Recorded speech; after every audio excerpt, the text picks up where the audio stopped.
So you're going to have to help me out a little because Steve isn't here. So this is the quiz. I'm going to start the quiz now rather than having the quiz at the end. So what is this?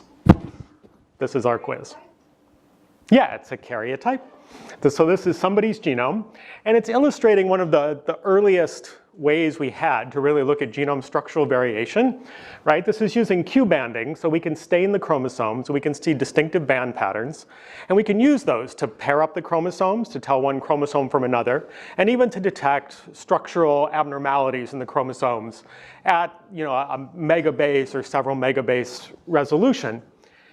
And can you tell me anything else about this person from their genome, from their karyotype? They have Down syndrome. They have Down syndrome. Down here on the bottom, chromosome 21, they have actually 3 copies. So they have Down syndrome, and we can make some prediction about their phenotype. And how about this genome? Can you tell me about this person's genome or something about this person from their genome? There are multiple issues. There are multiple issues. We've got extra chromosome 7, extra chromosome 8. I think we're missing part of chromosome 11 here. Part of chromosome 5 is gone. So this is what a cancer genome looks like, right? This is from cancerous tissue, and this is emblematic of some of the structural and chromosomal level abnormalities we see very typically in cancer. Again, here's the extra credit question. What can you tell about this person from their genome? And the arrows are there actually to give you a little hint. CML? It is. It is CML. This is it's called the Philadelphia chromosome. And what it is that there's been a reciprocal translocation between the end of chromosome 9 and the end of chromosome 22. They've switched places. And this is a recurrent mutation. So we see it happening over and over again in people. In cases of CML, 95% of cases of CML have one of these chromosomes, and 25 to 30% of adult cases of ALL exhibit this chromosome. It happens over and over again, not exactly in the same place, but pretty close to the same place. So it's an example of a recurrent structural mutation that in this case is again leading to disease. And I think part of the take-home message here is if you think about trisomy 21 and some other rare congenital disorders, there are big phenotypic effects like cancer and Down syndrome from these rearrangements, but they aren't always fatal, right? They can have big phenotypes, so we can have an extra copy of a chromosome, and we can survive that. So there is a certain amount of resilience to these structural changes in the human genome. So if we go a little bit forward in time from the idea of doing this chromosome banding, another technology that began to emerge that we could use to interrogate copy number variation at somewhat smaller scales was this idea of comparative genomic hybridization, where we can paint the chromosomes so that they fluoresce with 2 different colors, and we can take 2 samples, here a tumor and a normal sample from the same person, and then by comparing the intensities of the 2 color signals, we can look for gains and losses from one sample relative to the other. And we can scale that up to some extent by using arrays so that we can tile windows and probes all the way across the genome, and then we can even compare 2 people's DNA. So we can have a reference sample, and we can have a sample under test, and we can look to see if the relative abundance of the DNA is different in those 2 samples. And we can use this to detect CNVs at a fairly coarse scale, hundreds of kilobases, maybe somewhat less than that, and to get a certain amount of resolution. We can see gains, we can see losses. We might not be able to see really extreme gains or losses in terms of number of copies. But this emerging technology was much finer resolution than the banding. And in fact, it's used in the clinic. At Baylor, Jim Lupsky and other people, they use this in the clinic a lot to look at developmental disorders and rare disorders that are caused by often de novo changes in chromosomes at this scale. So another sort of technology that was a little bit later applied to this problem was to take GWAS arrays and to try to assess copy number from looking at GWAS arrays. And in this case, the trick was not so much to look at the SNPs that are coming from the GWAS, but to look at the probes underneath that are used to measure the SNP. Typically there's 2 probes, one for each allele of the SNP, and you compare the intensity of those 2 probes to decide if somebody's homozygous for one allele, homozygous for the other, or heterozygous for the 2 alleles. But rather than looking at the relative intensity of the 2 probes, you can look at sort of the absolute intensity. And if there's a different abundance of DNA, you'll see more signal intensity from those probes. And if there's less DNA, you'll see less signal intensity. So you can use that across many probes to call copy number. And some work here at Broad by Steve McCarroll and Josh Korn and Finny Kuravilla was some seminal work in terms of figuring out how to do very good signal analysis to call copy number very accurately. And they also had this great idea of putting on some of the SNP arrays not only probes for SNPs, but probes in regions of known copy number just to measure that intensity and to try to be able to use those GWAS chips then to measure copy number at common CNVs across many, many people to do better disease association. And so this began to enable this era of being able to recognize and test these copy number variants in large number of samples to begin to look at common and complex disease as opposed to looking at rare and de novo events in developmental disorders and things like that. So I'm going to talk a little bit about some of the findings here. I'm not going to be as conversant about this as Steve would be. And I'm going to focus here a little bit on psychiatric disease because I'm associated with the Stanley Center and so is Steve. So one of the most important early papers in this field was from Jonathan Sabat in 2007, where he showed that these rare and de novo deletions and duplications were highly enriched in autism cases.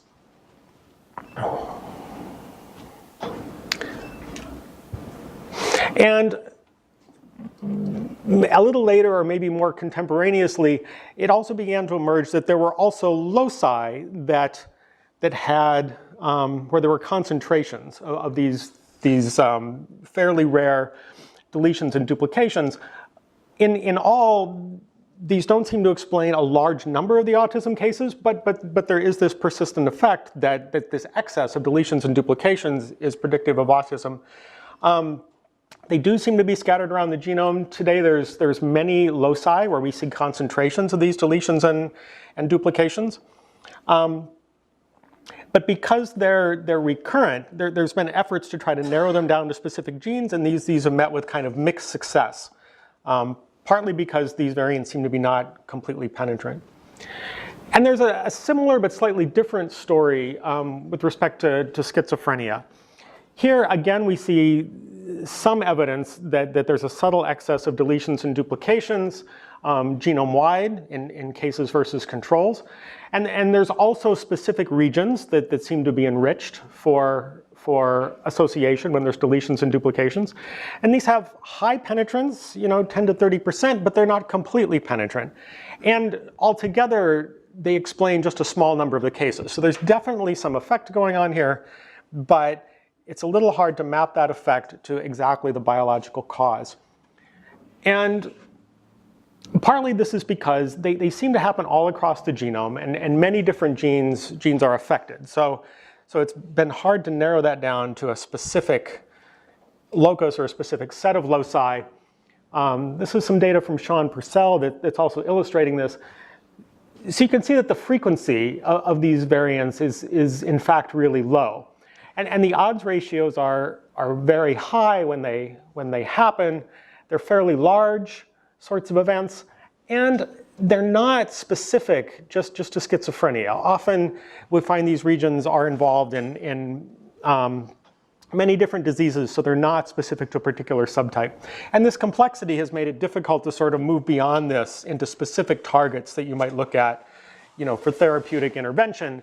Although this remains, an important direction people are looking at.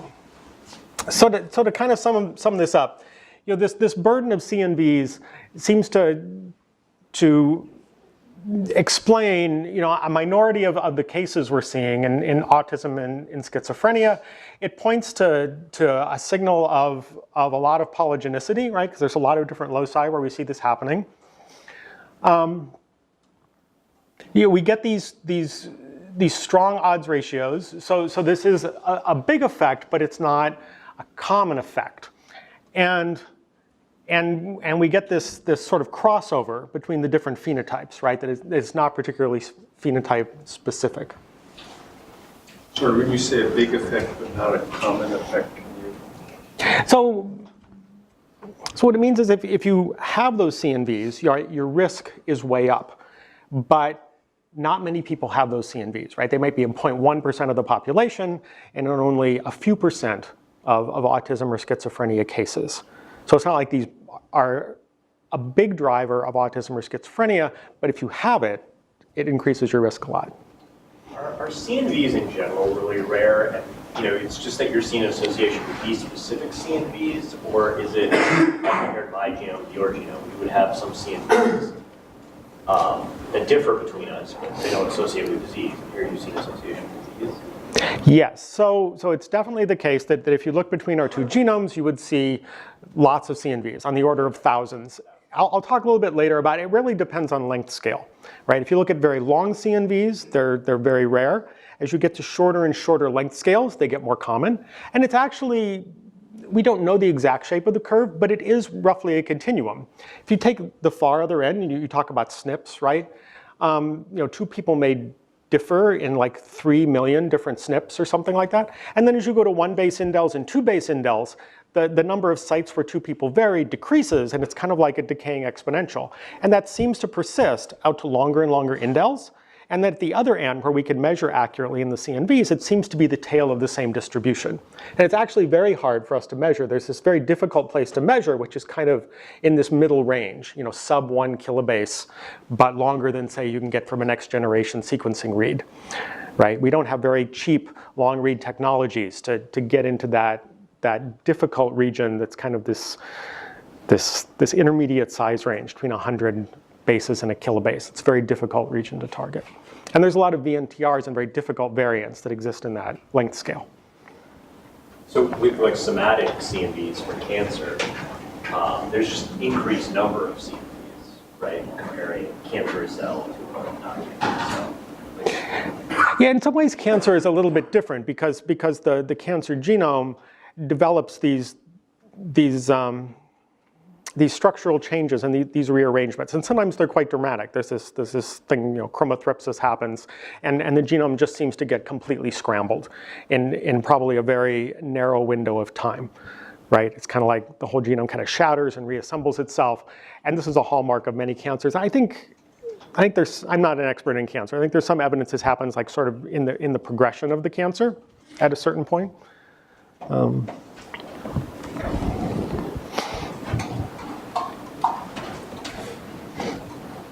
So I'm going to go on and talk about like some of the frontiers in structural variation research and some of the analytical techniques we're using today to try to drive progress. And I'm a little worried because it looks like this next slide is blank.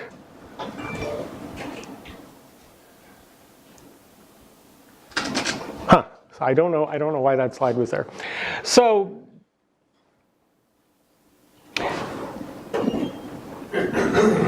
a lot of the insights we've gained so far are from looking at simple deletions and duplications, and that's sort of illustrated here. You could look at a signal of genome copy number. This could be read depth, or this could be the intensity from an array. And you can see simple cases where two individuals here are duplicated and there's somebody who's homozygous for the reference, or you might see a case like this where somebody's deleted, so they're missing this block of DNA. And these simple biallelic deletions and duplications are most of what we've been able to assay in the past. But it's also clear when you look at these signals that you find regions of the genome where the signals seem quite complex, right? It looks like maybe there's many different patterns, there could be different CNVs or different structural forms going on here. And we see this at hundreds of different loci. And intriguingly, a lot of these are near genetic markers that associate to phenotype. So we really want to dig in and see if we can understand if there's something going on here that's really what's driving the associations we see in some cases. And so one important tool we're developing, today is the ability to look at these structural changes and these copy number changes from next generation sequencing data. And this is something I've been working on a lot in Steve's lab. Back in 2011, we were working a lot on simple deletions, and more recently, just last week actually, we had a paper come out in Nature Genetics where we talk about assessing more generally copy number variation, including sites in the genome where some people go to really high copy number. So we can begin to assess these sorts of sites using next generation sequencing data. How well we can assess them depends on, of course, the depth of sequencing. In low coverage whole genome sequencing, we can get a resolution of like 10 kb events, say with 1,000 genomes data, perhaps somewhat lower. At 5 kb, we don't do too badly. And then in high coverage whole genome sequencing data, we can get down to a couple of kilobases and begin to interrogate sites like this. And complementary to this, something that we've certainly worked on a lot in our lab is this digital droplet, I guess I call it droplet digital PCR technology, which maybe you've seen presented here before. But the idea is that you can create this emulsion of these little tiny droplets suspended in oil so that each droplet's like a separate compartment. And then you can do different interesting things inside these droplets. And one of the common things it's done is what's essentially a TACMAN assay where we can put two different fluorophores. And what you do is you dilute the DNA so that on average you're getting just one molecule in each of these droplets, because these are little tiny droplets. And then you can just look at whether you got one fluorophore, no fluorophores, one of the other fluorophore, or both in each droplet, and you can just count the droplets. So it's turning this quantitation problem into really a digital readout of how many droplets got how many of the fluorophores, given that you're mostly having only one molecule in each droplet. And the big advantage of this is prior to this technology, there's really not a very good way to accurately assess high copy number.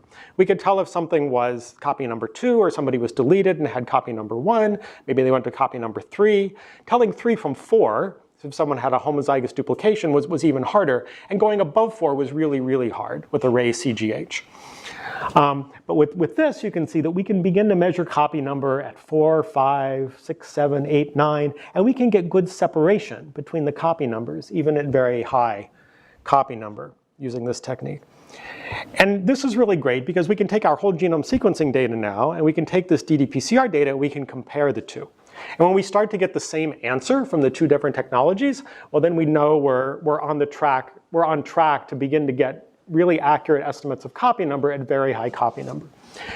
And the accuracy of the estimates are really important because to do the genetics right and to really unlock the power of genetics, we want to begin to think in terms of alleles, not just this person has, a lot of copies, 5, 7, 8, we don't know how many copies. We want to know exactly how many copies they have because we want to begin to think about their alleles. Because just because somebody has 8 copies, it doesn't mean they're 4 and 4. They could be 2 and 6, they could be 3 and 5, they could be 0 and 8. And each of those combinations represents different alleles in the person and different alleles in the population. And it may be one of those alleles that's what we want to associate to phenotype, or maybe a family of alleles that's sharing some common aspect. And so one way you can begin to start to get at this, once you have accurate copy number in each person, is you could look in families, for example. And so then you could begin to phase people's diploid copy number into haplotypic copy number using inheritance. So in this family, for example, one parent is copy number 2 in total, one parent is copy number 5, the child is copy number 2. And if you never observe a 0 copy allele in the population, then you would come to the conclusion that the phasing of this is going to be 1 + 1 in the parent, 1 + 1 in the child, and that this other parent is 1 + 4. And similarly, you can mathematically do this for many different combinations. Some combinations will be ambiguous, and it's important that you're bringing in here also an observation across the whole population. The fact that we've never seen a 0 allele, for example, suggests that this person probably is 1 + 1 rather than 0 + 2. Does that make sense? So using these kind of techniques, we've begun to look at specific loci in the genome and to try to deconvolve these structurally complex loci into what their constituent alleles are. So this was some work from Linda Becker in our lab, where she looked at a complex locus on chromosome 17. And we identified 9 different structural forms, at least 9. There's probably a couple more rare forms floating around. And this locus is characterized by a large megabase scale inversion that's been known about. But what wasn't known was about all these different structural haplotypes. And if you go in and measure copy number across this locus, you can find 3 different main segments that vary in copy number. And one is this segment represented here in orange, and one is this segment represented in green, and the other one is kind of this blue and red segment together. And we worked out that from techniques like I showed you with the phasing and accurate measure of copy number, that there were these 9 different structural haplotypes. We could estimate their frequencies in the population. And what's very interesting is that there's some haplotypes that exist almost solely in Europeans. And these haplotypes are actually associated with phenotypes like increased fertility. And a really cool thing about this work was that there's 2 different haplotypes in particular that have gone to high frequency in Europeans, and they're quite different, right? One has got one inversion form, one has got the other, so they probably don't recombine with each other. And Linda worked out that there's at least one commonality between these forms, and that's that they create a fusion gene of cancel 1 with another gene that's quite similar on both of these haplotypes. And so it's intriguing to speculate that maybe that's what's driving those to go to high frequency in Europe. Another example is that Handsaker has used sort of similar ideas to interrogate some regions in the HLA locus, and he's identified 15 or more different structural forms segregating at that locus. And we're very interested in this locus because there's associations to, very strong associations to schizophrenia in the HLA. And Christina Usher has been doing a lot of work on the structure of amylase, and the copy number for amylase can range from 2 up to, I've seen as many as about 21 copies in different people. There's an extreme range of copy number variation worldwide, and Christina has been working out the structures at the amylase locus. I think she's got 9 or 10 common structures that she's worked out. Don't quote me on the number, but she's been working out a lot of the different alleles and structures at the amylase locus. Something that's very interesting about amylase actually is that there's many more even copy numbers than odd ones, and that's because there tends to be a mutation that happens where you get like 2 of these blue guys replicating as a unit, and that means that if you look at the copy number distribution, the even peaks are higher than the odd ones on a population level, and that's indicative of how the locus is mutating. So more recently, as I mentioned, we've been doing work on these sort of more extreme forms of copy number variation and how we can measure them from sequencing data. And I'm going to talk a little bit about the paper that was published last week and some of the results in it. So using sequencing data and thinking about how we can use that depth of coverage measurement and normalize it really accurately, we've been able to discover and to measure copy number across many, many people at these loci that have really wide ranges of copy number variation in different people. And so what we're really showing here is a histogram. This is across 850 people. We're showing the number of people here who seem to have 0 copies, and this cluster in orange is people that have 1 copy. These are people who are homozygous for the reference allele, and so on, people that have excess copies. And by making this map across the genome, some of the things we're discovering is that these multi-allelic CNVs, although that they're relatively rare, compared to the biallelic deletions and duplications, they actually seem to have a big impact on genes. So one thing that you can notice just from the number of CNVs, we were able to ascertain that there are many more biallelic duplications, deletions, and also duplications in these multi-allelic CNVs. But if you look at and just compare the numbers to how many genes are impacted, you see that duplications impact many more genes than deletions. And this kind of makes sense, and people have noticed this before. And the idea is that if you lose a copy of a gene, maybe this is more deleterious. But gaining a third copy when you've already had two, well, maybe we can tolerate that better. And so it's sort of okay to have duplications land on genes a little bit more often than deletions. And these multi-allelic CNVs seem even a little bit more enriched. And maybe the intuition here is that, if you can tolerate one extra copy of a gene, well, now having 4 or 5 copies maybe is not so much worse. Like, we can tolerate more fluctuation in copies of that particular gene.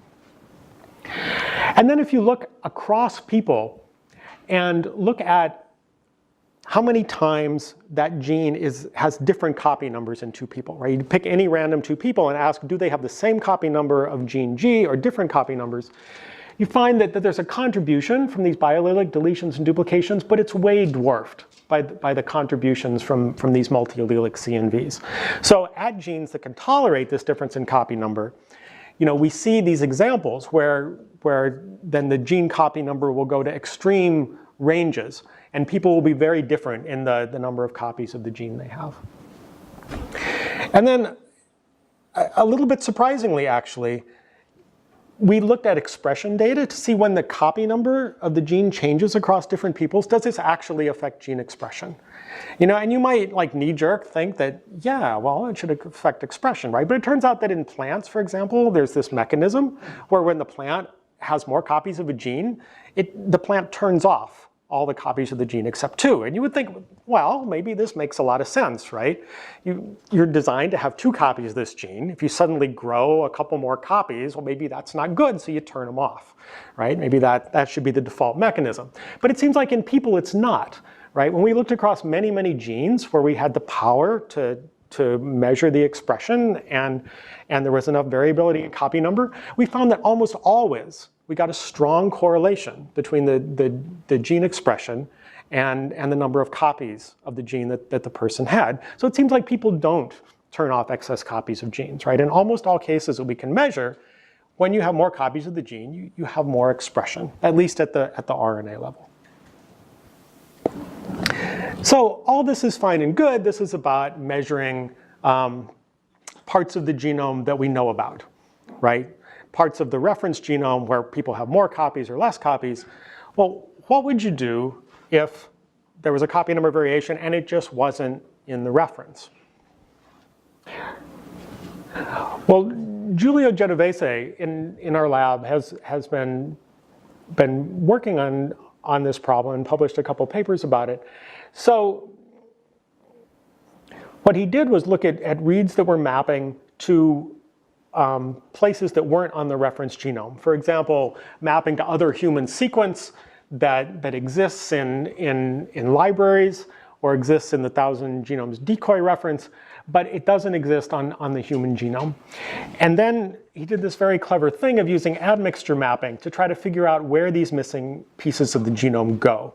And part of the fruition of this work has been that a lot of these have been fixed in the new version 38 of the human reference. Not all of them. There's still parts, there's still places you will find where the reference genome is just missing sequence that's either present in just about everybody or is at least quite common.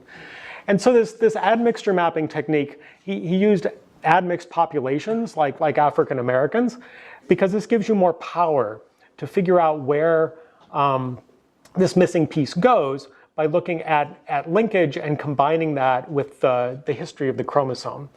By figuring out if the chromosomal segment, so he looked for linkage between the CNVs and the SNPs, and then he also looked for whether or not it was tracking with being on the African chromosome or the European chromosome.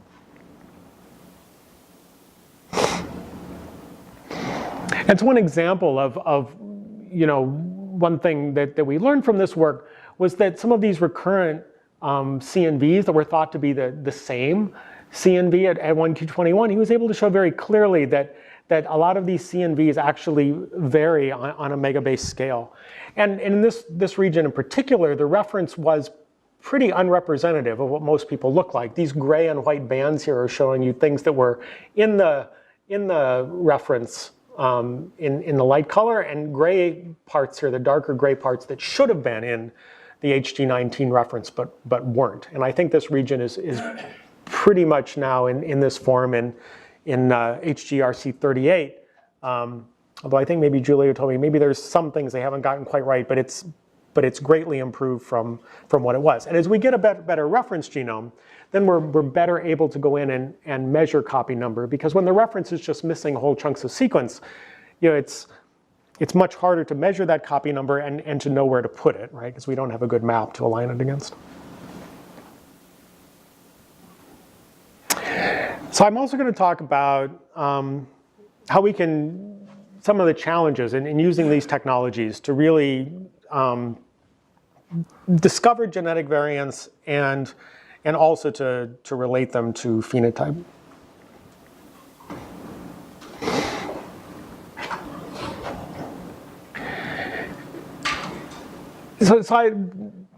The point is that it's been hard to relate CNVs and to the biology and the phenotype as much as we would like to. If you look at very large CNVs, they affect many, many genes.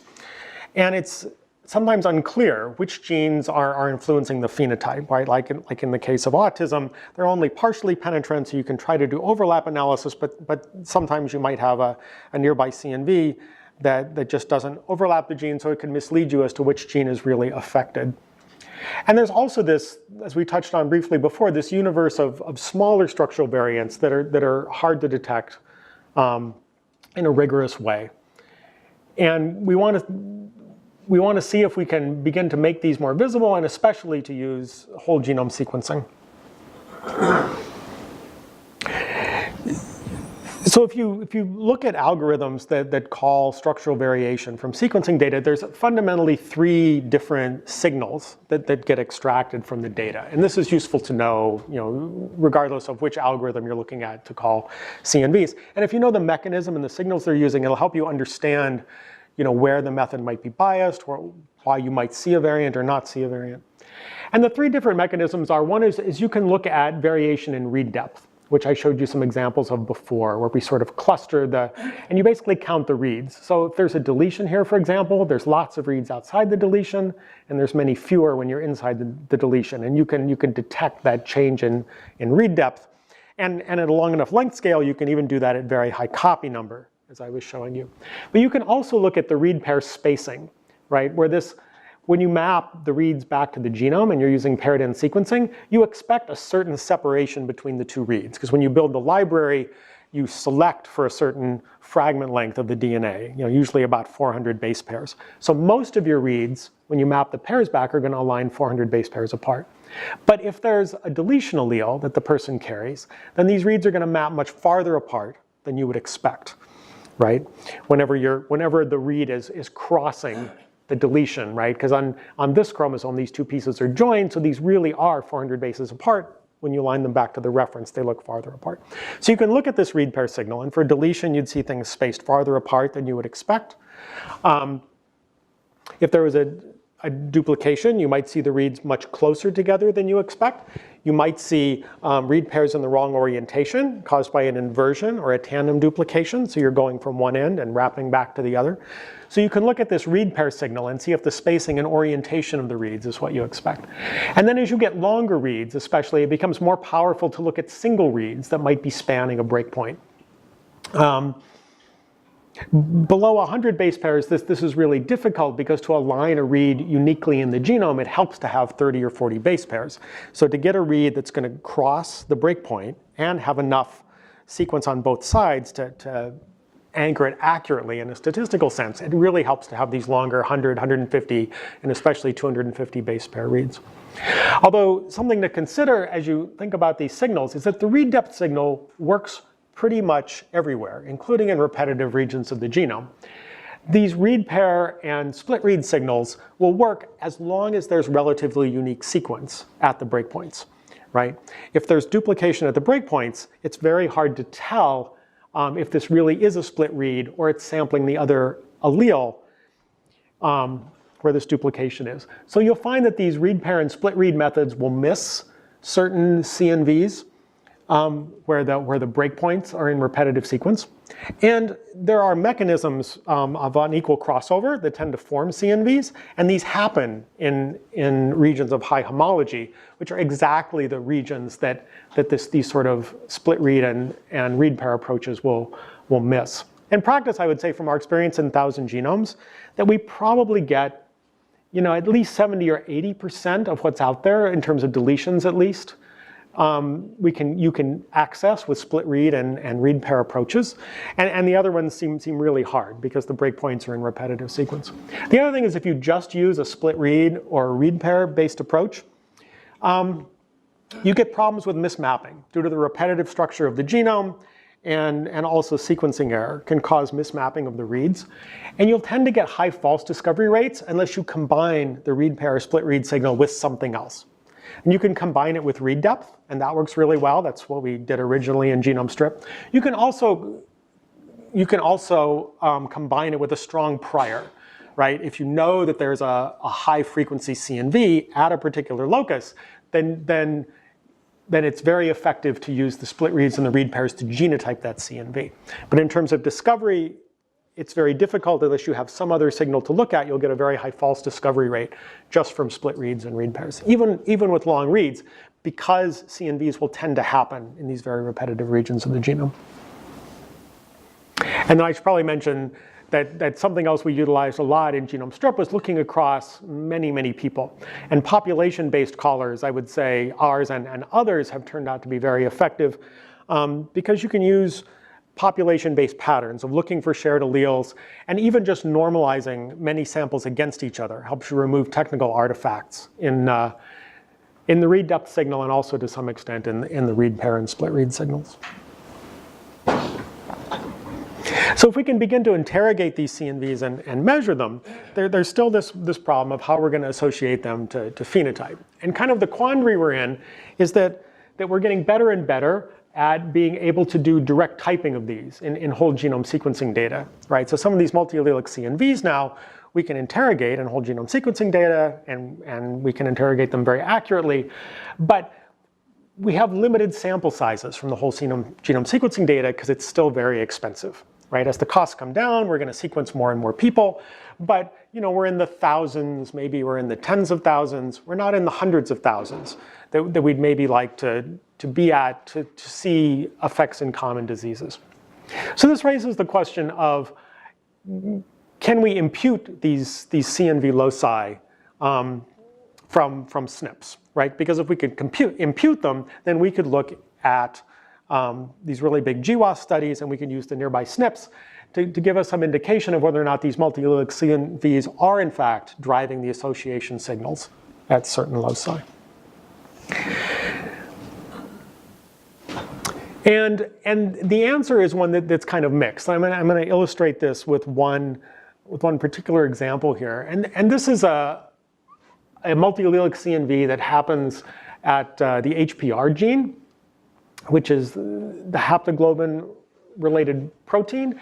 And this forms a complex that confers resistance to certain forms of trypanosomiasis, which is a little hard for me to say. And we've seen, and it binds to APOL1, and it's been shown, Giulio Genovese showed a number of years ago that there's variants in APOL1 that are Africa specific, and they seem to track with places where it would be really beneficial to be resistant to trypanosomes. And we see this also this intriguing pattern, which I guess we don't have evidence is directly related, but we see this intriguing pattern that HPR also exhibits this very high copy number. And it exhibits something that's fairly rare in the genome. But the copy number, there's some people that exist at very high copy number with a median of 6. And then most of the world's at a copy number of 2. There's also a fairly rare allele, almost exclusively in Asians. And this deletion allele is actually a lot longer. It covers HP and HPR. But this other very high copy number variant almost exactly covers HPR. It seems to get the whole gene. It exists in this high copy number, and it doesn't seem like a gradual shift, right? It seems like those very high copy numbers have gone to very high frequency in Africa. But given this pattern, you'd like to know how well this imputes. And the answer is kind of this mixed story, right? So this is what we call a spider plot or a spidergram. This was originally, this form of visualizing haplotypes was originally created by Josh Korn.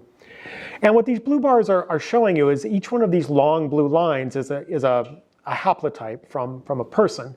And the center, white part here, this is where the HPR CNV is. And this is moving out on the left flank and on the right flank. And these banding patterns are showing you the SNPs and the frequency of the SNPs. So these are showing you how the haplotypes cluster. And you can see that these high copy number alleles are predominantly clustering on these main haplotypes that are represented here on the left and the right. So if you try to impute HPR, that deletion allele in Asians, that actually imputes very well, and it imputes like a biallelic variant, and it resides mostly on one haplotype. For the high copy African alleles, they predominantly exist on one haplotype, but you can't really tell the high copy alleles apart, right? If you just want to ask, does somebody have a high copy allele or not, we can impute that very well. But telling whether they have a 3 or a 4 or a 5 is actually much harder because the nearby SNPs aren't giving us information about that. And so, the hypothesis here is that perhaps this is just mutating fast enough that it's mutating faster than the SNPs on the haplotype background. So we can't get information from the haplotype background because it's all static, right? This mutation is happening on top of it. So I'm a little early, but this is good because we want to get down to David's celebration. But just to finish up, genomes vary at both small and large scales. And we've made a lot of progress in terms of being able to interrogate SNPs with whole genome sequencing data. Small indels, we do probably not quite as accurate a job as SNPs. At the other end of the scale, really large scale copy number variation, it has lagged behind to some extent, but with whole genome sequencing data now, we can begin to interrogate really large CNVs very accurately. And as the length scale gets smaller, there's more difficulty in getting the variance in the middle. And to some extent, structural variation has lagged behind, but we're getting better and better now at being able to systematically type these. We'd like to push the imputation, we'd like to understand the limits of imputation for being able to take discoveries in small sample sizes and apply them to really big ones. And between that and increasingly be able to directly type them, we're hoping this will unlock a lot more opportunities to find associations between structural variation and phenotype. So I want to thank all my colleagues currently and formerly in Steve McCarroll's lab, and also slides here that are from Mark Daly, Sean Purcell, and Charles Lee. And thanks for letting me fill in for Steve. Going back to that spider plot a minute ago, there were some black lines in the margins. What do those mean? Oh, I'm sorry. I didn't explain the black lines, and I should have. So what these black lines are showing you is this is the copy number at HPR. So this is how many copies you have above the reference, right? So if there's 2 black lines, this person actually has 3 copies on this haplotype. And so you can see these are the really high copy alleles, and occasionally you see copy number 3 alleles kind of sprinkled around here. And this sort of, I think, intriguingly suggests that maybe the copy number 3 allele arose first, and then this high copy sort of cluster maybe emerged from that that copy number 3 allele at some later point. And then something like this can just be caused by recombination happening nearby. And so where there's no line, that means it's a single copy. Yeah, it's single copy. It looks like the reference. I'm sorry, I should have explained this. Yeah, so out here on the margins, we're decorating each haplotype with with its genotype at the CNV. It's like become so natural to me, I didn't think to explain it. In Thanks terms for of asking. your lower end register of trying to pick up, at what point do you run into triplet repeat variations in large numbers where you're going to get variability there? Will that appear on your screen as copy number variation when you get down to under 100 base pair resolution, or do you have a way of correcting for that? So this is just triple bases, just repeating over. So Normals can go from 20 to 100 variability. yeah, so that we haven't focused so much on that. There are a couple groups. Yaniva Ehrlich has worked on this. I mean, they think of them as STRs, right? And they work on counting the STRs. And David Middleman has worked on this as well, and they both have software to do this from short reads. The problem is when those begin to exceed the read length, right? Then you can only get rough estimates of the copy number, and they also face the problem that artifacts like slippage in the PCR can make it look like there's different numbers of copies. And also when you look at these STRs, sometimes they're not perfect. That triplet repeat will happen, but sometimes there's a base that changes in it, right? And this also makes it difficult to count exactly how many copies each person has, right? Do they really have 6 copies, or do they really have 7 copies, but a base changed in the middle somewhere? And you should really think of it as 6 or 7 copies. And so often when they measure, it was surprising to me when I first thought of STRs, I thought they would measure, there's either 6 copies of that trinucleotide, or there's 7, right? But they would say, oh yeah, there's 7, but see, there was a single base change that happened too on top of that. And apparently this happens enough that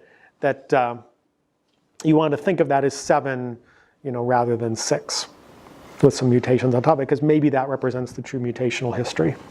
And STRs also have this behavior where they seem to mutate really, really rapidly, right? So you get this wide variation, and it's not necessarily tree structured. You'll get the same allele through 2 different evolutionary paths.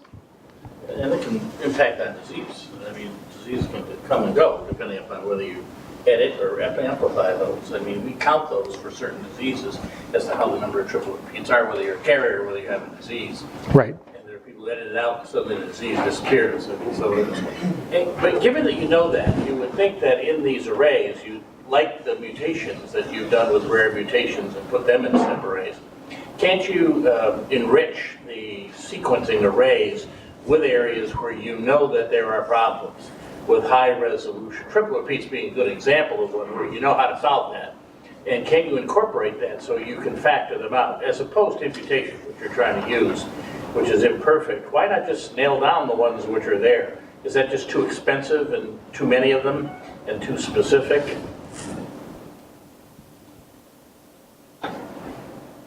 I guess I don't know enough about the different technologies you would use to assay those, right? The clinical labs, of course, have them. That's how you handle those. Yeah, but those are low throughput, right?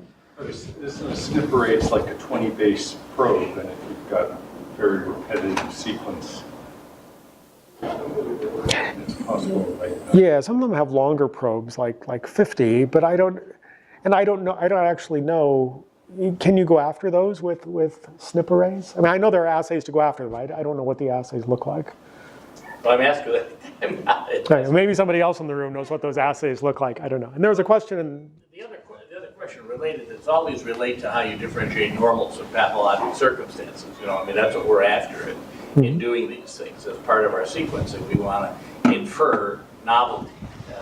And so the catalog of what occurs in the normal is growing. As you say, we're at tens of thousands, but that's fairly decent to know, gee, these occur awful frequently in otherwise normal individuals out there, and you probably should discount those, and it's these that are the novel ones. And I assume that that's partly what you're doing when you're doing these algorithms that build on this, like PennCV and other basic ones, and the ones you're doing that you're factoring out their frequency in the normal population. Question mark at the end. Yeah, I mean, I think it's both, right? If you're looking at rare disease, then it's kind of like with SNPs, right? If you're looking at rare disease, then you want to, look at the catalog of variants that we found, and if this it looks like a rare disease in this family, you're looking at something that's rare de novo, then you want to sort of rule out things that we find spread across the population. But we also want to get towards looking at whether or not the CNVs have a role in common disease. Because as I pointed out, there's a lot of loci where we have an association and we haven't figured out what the causal variant is of that association, and there's evidence that there's CNVs nearby. And so if we can measure those CNVs accurately in enough people, we can see if that CNV is actually what's driving the association. And it's tricky because the signal, because the SNP and the CNV are not in perfect LD, and you don't get necessarily good correlation between that SNP and the CNV, that the signal from the SNP may actually be somewhat diluted. If you could accurately measure the CNV and disentangle like which alleles, then you might actually get a much stronger signal. And you might be able to disentangle that if you could measure that CNV accurately in enough people. So there was a question in the back, yeah? So there have been tools published that use the alternate allele frequency to, for example, measure tumor clonality and deconvolve these copy number changes. So where does that signal fit into sort of being able to genotype the CNVs in this case? Yeah, that's a great question. And I almost showed an example where somebody wrote to us, a colleague wrote to us the other day and said there's this gene and we're seeing a lot of SNPs, but the alternate allele frequency looks like it's 25 to 30%, and we can't figure out what's going on. Is there a CNV here? And we went and looked, and sure enough, in the HG19 reference, there's one copy of this gene annotated, but it's very clear that there's another paralogous copy that's in almost everybody, and it's just not in the reference. It is in the GRCH38 reference. And actually, it turns out that gene, Giulio Genovese, had looked at it in one of these papers where we looked for the missing pieces, and that's part of the reason it's in the GRCH38 reference.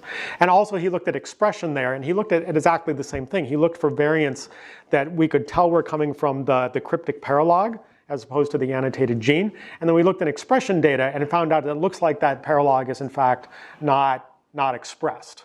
So there's probably only one copy that's expressed, but still when these people were trying to go in and analyze the SNPs and the coding SNPs in that gene, they thought maybe this was an artifact because it was at the wrong allele frequency. And it's not an artifact, right? It's probably a SNP in one copy or the other. I think in this case, the SNP turned out to be probably exist in the cryptic paralog, which isn't expressed.